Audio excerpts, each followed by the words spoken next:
তো শহীদ রাষ্ট্রপতি জিয়াউর রহমানের জন্য কে দোয়া করবে আর করবে না, আমার দলের লোক করবেন, আমার দলের লোক করবেন না, আমার মনে হয় এত বড় চিন্তা তিনি করেছিলেন বলেই পৃথিবীর শ্রেষ্ঠ জায়গা জমিনের বুকে, সেটাই হলো আরাফা।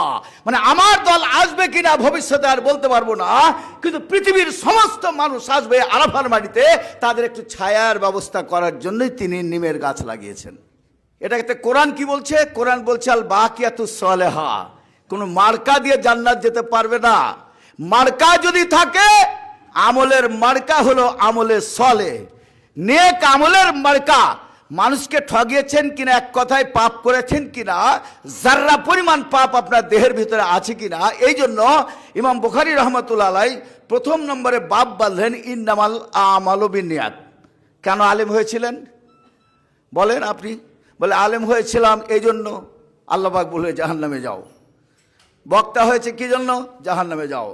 এই তুমি দিনের বেলা কি করতা? বলে রাতে একটু কোরআন পড়তা, দিনের বেলা ঘুমাইতা, যাও জাহান্নামে চলে যাও। এই দানবীর তুমি দান দিতা, বলে দান দিলে আমাকে সকলে বলবে আমি দানবীর, আমার চেয়ার পাওয়া যাবে, একটা পিঁড়ি, একটা ভালো চেয়ার পাবো, কারণ টাকা না থাকলে তো কেউ পিঁড়ি দিবে না। এই জন্য টাকা দিয়ে আমি পিঁড়িটা নিতে চেয়েছিলাম, ওই জন্য এই তুমি জাহান্নামে যাও, কোন স্থান নাই, সব কাতারে কাতারে জাহান্নামে চলে যাবে। এই জন্য শহীদ রাষ্ট্রপতি জিয়াউর রহমান সত্য কণ্ঠে বলি, সত্য কণ্ঠে বলি, দল থাকতে পারে, মত থাকতে পারে, বিভিন্ন তর্ক বিতর্ক থাকতে পারে, হানাফি সাফি মালিকি কিয়ামত পর্যন্ত যেমন বলো না বুকে হাত বাঁধবো না নিচে হাত বাঁধবো না নাভির নিচে হাত বাঁধবো, ফাতিহা পড়বো না ফাতিহা পড়বো না, কিয়ামত পর্যন্ত যেমন ইখতিলাফ বর্ণনা হবে না, সেরকম স্বাধীনতা বাক শক্তি রয়েছে আপনার। বিবেক শক্তি যদি ফেল করে, আপনি হলেন জাহান্নামী। তাতে আমিও যদি হই, তো শহীদ রাষ্ট্রপতি জিয়াউর রহমানের জন্য কে দোয়া করবে আর করবে না, আমার দলের লোক করবেন, আমার দলের লোক করবেন না, আমার মনে হয় এত বড় চিন্তা তিনি করেছিলেন বলেই পৃথিবীর শ্রেষ্ঠ জায়গা জমিনের বুকে, সেটাই হলো আরাফা।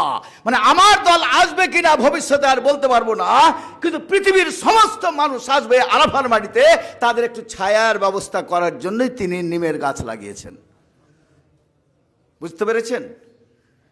কোনো দলিলে কোনো আলেম এ কথা বলার শক্তি নাই যে হুজুর সঠিক বলল।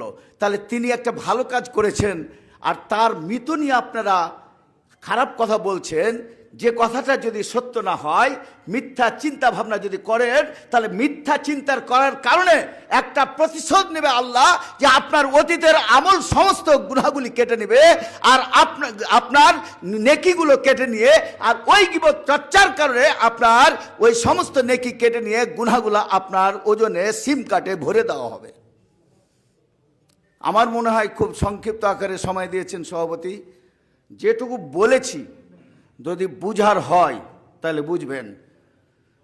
তা আজকে তারই জীবন সঙ্গিনী দেশনেত্রী বেগম খালেদা জিয়া, তার উঠা বসা চলাফেরা দেখেছেন আপনারা, তার খাদ্য খাওয়ার দেখেছেন। উনি ছিলেন একজন আলেম প্রিয় মানুষ, একবারে আলেম প্রিয়, প্রকৃতপক্ষে আলেম প্রিয় মানুষ। উনি আলেমদের বিরোধিতা করেননি, বরঞ্চ আলেমদের মৃত্যুতে, এমনকি দেলোয়ার হোসেন সাঈদীর মৃত্যুতেও তিনি কেঁদেছেন, চোখের পানি তিনি ফেলেছেন। এটাই সত্য বাস্তবতা। দল না করতে পারে ভিন্ন, কিন্তু তাদের মাওলানা মতিউর রহমান নিজামী, দেলোয়ার হোসেন সাঈদী, তাদের জন্য বেগম খালেদা জিয়া দেশনেত্রী, তাদের জন্য কি মন প্রাণ কাঁদেনি? কেঁদেছে। নির্যাতনকারীরা পালিয়ে বেড়াচ্ছে, অন্যায়কারীরা পালিয়ে বেড়াচ্ছে, আর অশিক্ষিত গোয়াররা, যাদের জ্ঞান নাই, নেতৃত্ব নাই, তারাই সমাজে নেতৃত্ব দিচ্ছে। এটা হলো কিয়ামতের আলামত। যারা সূরা ফাতিহা পড়তে পারবে না, তাদের দোয়া কবুল হবে কেমনে?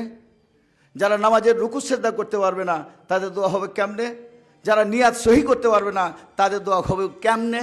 তো ঠিক জিয়াউর রহমান তার পরিবারের জন্য এবং গোটা দেশের জাতির, আমাদের খাস করে আমরা বাঙালি জাতি, শহীদ রাষ্ট্রপতি জিয়াউর রহমানের দল যারা করি, মতভেদ থাকতেই পারে, বলছি এটা আমার, কিন্তু আমি পাপী কিনা, আমি দুর্নীতি করেছি কিনা, আমি পাপ করেছি কিনা, আমি মদ খেয়েছি কিনা, আমি গাঁজা খেয়েছি কিনা, আমি কলকি খেয়েছি কিনা, আমি সমর্থন করি কিনা, এগুলো যদি না করি, তাহলে শহীদ রাষ্ট্রপতি জিয়াউর রহমান যে কাজটা তিনি করে গেছেন, সেই আরাফার মাটিতে তার ওসিলায় জান্নাতে যাওয়ার জন্য যথেষ্ট। জান্নাতে যাওয়ার জন্য তিনি যথেষ্ট, যে আল্লাহর কাছে কিয়ামতের মাঠে হাসর ময়দানে বলবে, হে রাষ্ট্রপতি তুমি জিয়াউর রহমান, হে বঙ্গবন্ধু তুমি, হে এরশাদ, হে তুমি, এই সেই সমস্ত যারা অতীতের রাজনীতি নেতৃত্ব স্বাধীনতার পরে দিয়ে গেছে, বলো আফার বাড়িতে তুমি কি করে গেছ, জীবনে কি করে গেছো, একটা নেকি দেখাও। আমার মনে হয় সেই দিন সারা পৃথিবীর কোটি কোটি মুসলমান, কোটি কোটি হাজিরা পড়বে লাব্বাইক আল্লাহুম্মা লাব্বাইক, লাব্বাইক লা শারীকা লাক লাব্বাইক, ইন্নাল হামদা ওয়া নি'মাতা লাকা ওয়াল মুলক লা শারীকা লাক। যেখানে তুমি কবুল করেছো সেখানে জিয়াউর রহমানের সেই অনুদান রয়ে গেছে, সেটা হলো সাজারাতুজ জিয়া। কাজেই তার নেক আমলের বিনিময়ে আমরা দোয়া করব যে দেশনেত্রী বেগম খালেদা জিয়া কি অবস্থায় আছেন আপনারা সকলেই জানেন। আল্লাহু আলাম, মন্তব্য করার কোনো এখতিয়ার নাই। পৃথিবীর সবাই খারাপ বলে, কিন্তু সারা কি বলছে? পৃথিবীর সবাই খারাপ বলে, কিন্তু ইব্রাহিম কি বলছে? বলে তুমি আমার বাবা, তুমি আমার বাবা। বাবা বলছে তোমাকে পাথর মেরে সংসার করে দেবো, শেষ করে দেবো। আর হযরত ইব্রাহিম বলছে বাবা পাথর মারতে পারেন, কিন্তু আমি পাথর মারা জানি না, আমি আপনার জন্য দোয়া করবো। সুবহানাল্লাহি বিহামদি, আল্লাহু আকবার। এটাই হলো জ্ঞানীর জন্য ইশারা যথেষ্ট, আকলমান ইশারা কাফিজ, জ্ঞানী ব্যক্তির জন্য ইশারা যথেষ্ট। সময় যেটা আমাকে দিয়েছিল আমি 1 মিনিটে এদিক ওদিক করবো না, 4:45 টাইম দেওয়া হয়েছে।